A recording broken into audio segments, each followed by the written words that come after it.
तर पावसाळा सुरू झालेला आहे. तर पावसाळ्यामध्ये ना सारखे ना आजारी पडलं जातं. सर्दी होतो, खोकला होतो. तर अशा आजारांपासून तर आपल्याला दूर व्हायचं असेल तर अशा प्रकारे एक रोज हा लाडू तर पौष्टिक लाडू आहे हा. एक लाडू तरी अख्खा खाल्ला गेलाच पाहिजे. तर हा लाडू लहानांपासून मोठ्यांपर्यंत सगळेजण इझिली खातात. सगळ्यांना आवडणारा असा आणि हेल्दी पौष्टिक खूप पौष्टिक असा लाडू आहे. तर आपण रेसिपीला स्टार्ट करूयात. नमस्कार मंडळी, मी नेहाज महाराष्ट्र व्लॉग्समध्ये तुमच्या सर्वांचं खूप मनापासून स्वागत करते. तर इथे ना आपण ड्रायफ्रूट्स भाजायला घेणार आहोत तुपामध्ये. तर ही मला 4 किलो लाडूंची ऑर्डर आलेली आहे. तर हे कुठले लाडू आहेत तर हे नाचणी, डिंक, मेथी असं भरपूर ड्रायफ्रूट्स घालून लाडू त्यांना हवे होते. 4 किलो लाडू.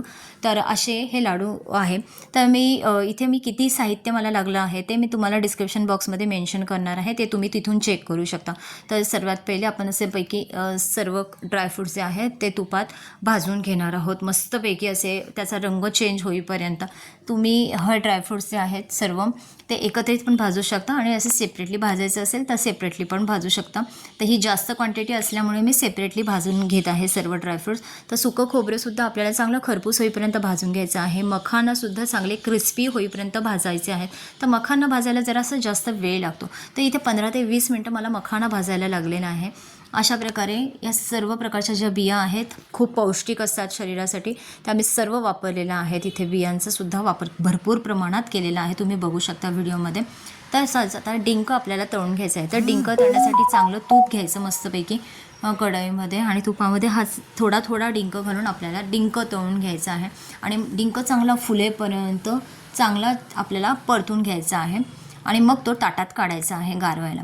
तर आपण सर्व जिन्नस एका साईडला गार करायला ठेवलेलं आहे, जेवढं पण तुपामध्ये भाजून घेतलेलं आहे ते. तर आता इथे आपण नाचणीचं पीठ घेणार आहोत. तर नाचणीचं पीठ 4 वाटी मी इथे घेतलेलं आहे.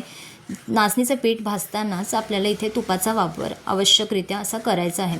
तर हे पीठ भाजायला तूप खूप जास्त प्रमाणात लागतं. तर मी तुम्हाला डिस्क्रिप्शन बॉक्समध्ये मेन्शन करेलच की मला इथे किती तूप लागलेलं आहे ते सांगेलच मी. तर अशा प्रकारे आता तुपामध्ये मस्तपैकी खरपूस होईपर्यंत नाचणी भाजून घ्यायची आहे. कुठेही ह्याचं म्हणजे कच्चेपणा जो असतो ना नाचणीचा तो इथे लाडू खाताना लागता कामा नये, म्हणून नाचणी चांगली खरपूस भाजून घ्यायची. जसं तुम्ही बेसन भाजून घेताना बेसन लाडूसाठी सेम तसंच आपल्याला नाचणीचं पीठसुद्धा भाजून घ्यायचं आहे. खमंग असं त्याचा कलर चेंज होईपर्यंत त्याचं साईडने असं तूप सुटेपर्यंत नाचणी आपल्याला मस्तपैकी भाजून घ्यायची आहे. तर इथे ही नाचणीचं पीठ मी ते 4 वाटी घेतलं होतं. तर 4 वाटी नाचणी भाजण्यासाठी मला जवळपास पाऊण तास लागलेला आहे, म्हणजेच 45 मिनिटं लागलेली आहेत मला. तर आता इथे थोडंसं गव्हाचं पीठ वापरलं आहे, अर्धी वाटी मी.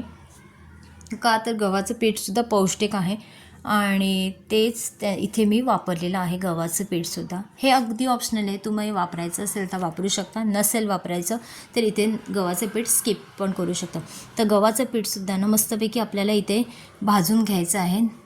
तर गव्हाचं पीठ हे स्टार्टिंगला जरी तुम्ही ॲड केलं ना, अर्धं गव्हाचं पीठ अर्धं नाचणी तरीही चालणार आहे स्टार्टिंगलाच. तर हे मी स्टार्टिंगला ॲड न करता हे नंतर ॲड केलं होतं. तर आता ना इथे मी मेथी पावडर ॲड केलेली आहे. तर मी 3 चमचे मेथी पावडर घातलेली आहे इथे.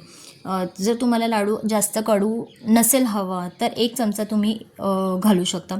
तर आता हे जे 3 चमचे मी मोठे चमचे घातले आहेत, तर यामुळे ना हे आता 4 किलोचे लाडू जरी असले ना तरी मेथीचा जो कडवटपणा असतो ना ते लाडू खाताना जाणवतो. आणि मेथी कडू असणं म्हणजे काहीच वाईट नाही, अगदी उत्तम असते मेथी ही शरीरासाठी. तर अशा प्रकारे मेथीचं पीठसुद्धा आपल्याला खमंग असं भाजून घ्यायचं आहे. या मिश्रणाबरोबर चांगलं पीठ हलकं फुलकं झालेलं आहे. आणि सर्वात शेवटी इथे मी खारीक पावडरसुद्धा याच्याबरोबर एकत्रितरित्या भाजून घेत आहे. तुम्ही बघू शकता मी किती जास्त प्रमाणात ड्रायफ्रूट्सचा वापर इथे केलेला आहे. तर इथे पिस्ता आहे ना, पिस्ता मी भाजलेला नाही आहे, तर तुम्ही तुपावर भाजू शकता. मी इथे पिस्त्याचे थोडेसे तुकडेच केलेले आहेत बारीक असे. आणि या ज्या बिया आहेत ना, या बिया थोड्याशा साईडला काढून ठेवलेल्या आहेत. तुम्हाला सांगेलच मी नंतर की मी साईडला का काढल्या आहेत. तर आता हे सर्व भाजलेलं जे मिश्रण आहे ना ते आपल्याला मिक्सरच्या भांड्यातून थोड्या बॅचमध्ये आपल्याला बारीक करून घ्यायचं आहे. जर तुम्हाला थोडंसं म्हणजे जाडसर ठेवायचं असेल तर जाडसर ठेवू शकता किंवा एकदम बारीक केलं ना तरी चालू शकतं. मी बारीक केलेलं आहे हे मिक्सर, तुम्ही बघू शकता. जेणेकरून ना लाडू खायला काही त्रास होत नाही. आता ज्यांच्या घरात वयस्कर माणसं असतात ना, तर त्यांच्यासाठी असा प्रकारे बारीक पेस्ट करून घेतली ना, तर लाडू खायला त्यांना कुठेही असं अडकत नाही, म्हणजे ड्रायफ्रूट्सचे तुकडे. तर आता हे जे लाडू त्यांना हवे आहेत ना, त्यांनी मला सांगितलं होतं की बारीक हे करा म्हणून. तसं म्हणून मी त्यांना त्यांच्यासाठी सगळं बारीक पावडर अशी केलेली आहे. तर इथे सुकं खोबरंसुद्धा अगदी ऑप्शनल आहे. जर तुम्हाला हे असे अख्खे तुकडे ठेवायचे असतील ना, तरी चालू शकतात. पण आता त्यांनी मला सांगितलं म्हणून हे मी सुकं खोबरंसुद्धा मस्तपैकी बारीक करून घेत आहे मिक्सरला. सगळं सुकं खोबरं आता बारीक करून घेऊन आपण आता इथे आपल्याला ना गुळाचा पाक करायचा आहे. मिश्रण सगळं आपल्याला मिक्सरमधून काढून झालेलं आहे. तर आता इथे गूळ मी किती घेतला आहे, तर 4 वाटी नाचणीच्या पिठासाठी बरोबर 4 वाटी गूळ आणि किंचित थोडंसं पाणी घालायचं आहे, जसं मी आत्ता व्हिडिओमध्ये तुम्हाला दाखवलं आहे त्याप्रमाणे. आणि गुळाचा आपल्याला मस्तपैकी गूळ वितळेपर्यंत याचा पाक करून घ्यायचा आहे. ही जी कढई आहे ना, ही तुपाचीच कढई होती, कारण डिंक तळून घेतला होता मी सर्वात शेवटी, त्यामुळे तूप होतंच त्याच्यात, म्हणून मी इथे सेपरेटली असं तूप ॲड केलेलं नाही आहे. पण जर तुमची कढई पूर्णपणे कोरडी असेल ना, तर तुम्ही 2 चमचे, आपले पोहे खायचे चमचे असतात ना, 2 चमचे तूप इथे घालून गूळ मेल्ट करू शकता. तर तुम्ही बघू शकता असं मस्तपैकी गुळाचा आपल्याला इथे पाक करून घ्यायचा आहे. आणि हे जे मिश्रण आहे ना, हे मिश्रण मी परातीत काढलं होतं, पण नंतर माझ्या लक्षात आलं की हे परातीत काय हलवता येणार नाही आहे. तर माझ्याकडे असं मोठं घमेलं होतं, तर त्या मोठ्या घमेल्यामध्ये हे सर्व साहित्य मी एकत्रितरित्या करून घेणार आहे. गुळाचा पाक एका साईडला ठेवलेला आहे काढून. आता हे सगळं एकत्रित करायचं आणि गुळाचा पाक ना आपल्याला हे गरम असतानाच ना ह्याच्यावर ॲड करायचं आहे. तर इथे ना मगाशी मी बिया काढून ठेवल्या होत्या आणि पिस्ताचे तुकडे केलेले होते, तर पिस्ताचे तुकडेसुद्धा मी इथे आत्ता ॲड केलेले आहेत, कारण ते अख्खे दिसायला छान दिसतात क्रंचनेससाठी, म्हणून ते तसे ठेवले आहेत. अगदी ऑप्शनल आहे, तुम्ही मिक्सरला बारीक पावडर केली तरीही चालणार आहे. तर इथे वेलची पावडर आपण ॲड करायची आहे मस्तपैकी. आणि अशा प्रकारे सगळं जिन्नस एकत्रितरित्या हलवून झाल्यानंतर आपल्याला याच्यामध्ये गुळाचा पाक ॲड करायचा आहे.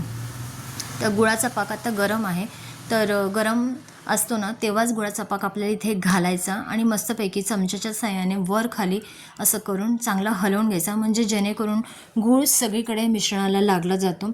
तर इथे मी माझ्यासोबत माझी एक मैत्रीण पण बसली होती, कारण 4 किलोचे लाडू होते, तर त्यांनी मला इथे मदत केली होती. त्यांनी आल्याच होत्या घरी नुकतंच. तर अशा प्रकारे आपले हे सर्व लाडू वळून करणार आहे मी, दाखवणार आहे तुम्हाला किती छान होतात. तर पहिला लाडू बघा मस्तपैकी वळला गेला आहे, इवन इझिली तुटला जातो. आणि जसा जसा हा लाडू ना तुम्ही थंड होतो ना, थंड झाल्यानंतर गुळाचा जो पाक असतो ना तो असा घट्ट होतो लाडूमध्ये, लाडू बिलकुल तुटत नाही आत्ता. तर हे बघू शकता तुम्ही लाडू अशा प्रकारे सर्व लाडू माझे वळून तयार झालेले आहेत. जर तुम्हाला प्रवासात पण लाडू करायचे असेल तर असे नक्की लाडू तुम्ही करू शकता, टेन्शन घेऊ नका, लाडू बिलकुल तुटणार नाहीत कुठेच आणि इझिली चावला जातो आणि मस्तपैकी पौष्टिक असा हा लाडू झालेला आहे. जर तुम्हालासुद्धा अशा डिंकाचे लाडू किंवा नाचणीचे लाडू, पौष्टिक लाडू असे जर हवे असतील तर मी माझा नंबर डिस्क्रिप्शन बॉक्समध्ये मेन्शन करते, तुम्ही मला माझ्या नंबरवर संपर्क साधू शकतात. तर माझं क्लाउड किचन आहे ते पुण्यात कोथरूडमध्ये राहते मी. तर माझं घरातून माझा फूड बिझनेससुद्धा आहे, म्हणजे माझ्याकडे व्हेज बिर्याणी, पाव भजी अशा वेगवेगळ्या म्हणजे कार्यक्रमांच्या ऑर्डर्स पण मी घेते. जर तुम्हालासुद्धा असे लाडू किंवा काही कार्यक्रमांच्या ऑर्डर्स मला द्यायच्या असतील तर तुम्ही मला माझ्या नंबरवर संपर्क साधू शकता. मी माझा नंबर डिस्क्रिप्शन बॉक्समध्ये मेन्शन करते. मी राहायला पुण्यात कोथरूडमध्ये आहे. तर आपण भेटूयात पुढच्या भागामध्ये. असेच लाडूचे ऑर्डर मला देत राहा. थँक्यू.